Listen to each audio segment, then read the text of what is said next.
Welcome to Venue Marketing 101, a free educational video series for eventtechs powered by Snappening, an event technology company helping you find places to host parties and the pros that plan them, and the Venue Marketing Society, an online community dedicated to answering real venue owners and managers about their daily marketing challenges.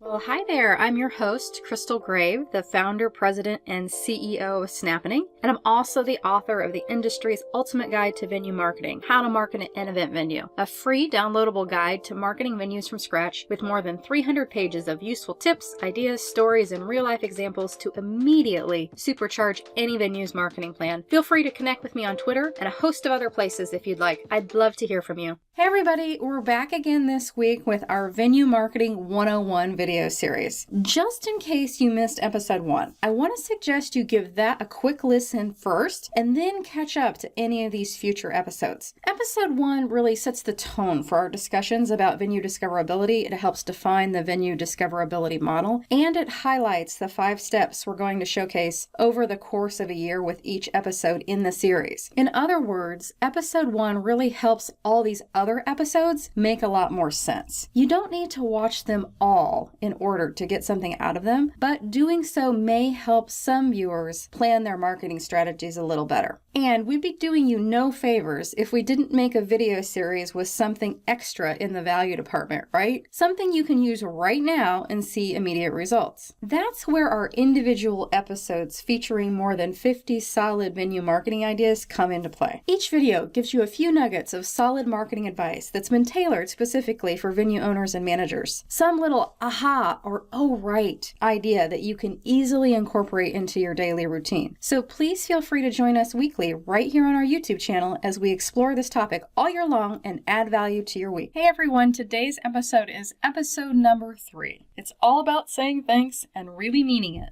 Just a quick reminder about where we are in this video series. Right now, we're focused on the 11 ideas for Circle 1, in-person influence. You can see that here in the upper left corner. This is our nucleus of influence and makes sense as the best place for us to start, because if we grow that area, we're also going to grow our overall venue discoverability. We're going through our first 11 ideas related to in-person influence now. After we finish this section, we'll move on to the next circles later in the series. It's one thing to go through the motions of thanking a client for their business. It's quite another to be the type of person that remembers to reach out to them all year long and call back to your last time working together. Never miss an opportunity to let someone know how much you mean to them by staying connected. Event and meeting planners do notice those venue partners that have a reason to pick up the phone and call for something other than a sale. So the next logical question is, well, how do you start to remember to do this? How do you do it in such a way that feels more authentic and not artificial? Well, first, it helps to have a reason to reach out other than a sale. So here are several ideas. A big project is finished and you want to thank or congratulate them. Your contact just got a promotion that you noticed online. What a perfect time to call them and just give them a high five. They just got engaged or married or had a baby or celebrated a birthday, or their kid just did something awesome that no other kid has never done. Let them know that you noticed. They just scored an amazing new piece of business and it was in the news. Awesome. They went way above and beyond for you or someone else you know, or for a trade group that you're both members of. Give them a little nod. It's the holidays and you're making your card list and gift list. Consider including them. Now that we have some reasons to reach out, what's an appropriate way to say thanks? Should you go big or go home? Well, maybe, but not always. Sometimes it depends on what exactly is happening. It's almost always a safe bet to send some sort of note, card, or small gift. Your note can be as simple as an email or Facebook or LinkedIn message, or it can be an actual handwritten note you drop in the old-fashioned mail. I think we can all agree that real mail from an actual human being you know is sort of like a little present now, right? I'd like to add some personalization to notes this way with markers and stickers and confetti inside or similar things if the person receiving it will think that's great and not stupid. Know your audience here. When it comes to actual gifts in business, the trick here is to not go overboard unless the gesture of thanks is supremely warranted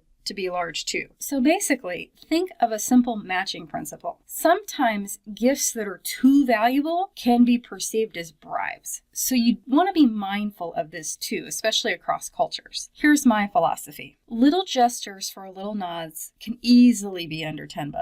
Think gift cards, coffee, food, candy, etc. More significant ones might be $50 or less. flowers, fruit baskets, wine, drink recipes and ingredients, fancy paper or glasses, etc. Serious relationships might call for gifts and experiences valued as much as, let's say, $500. These might be things like VIP tickets to a concert or some fancy product you happen to have access to that they don't, scarves, ties, promo items, golf outings, retreats, those types of things. So now that you've got some ideas about why you might reach out and some more ideas about what you're going to do when you do it, you do need to take this one step further and jot down a little about each contact you want to really keep up with this year and put some key dates on the calendar. I suggest you try and reach out to someone no less than one time a quarter, but with the idea in mind that you know you'll have some spur of the moment things too in the future, especially around projects or items in the news that haven't yet happened. You certainly know the date of their event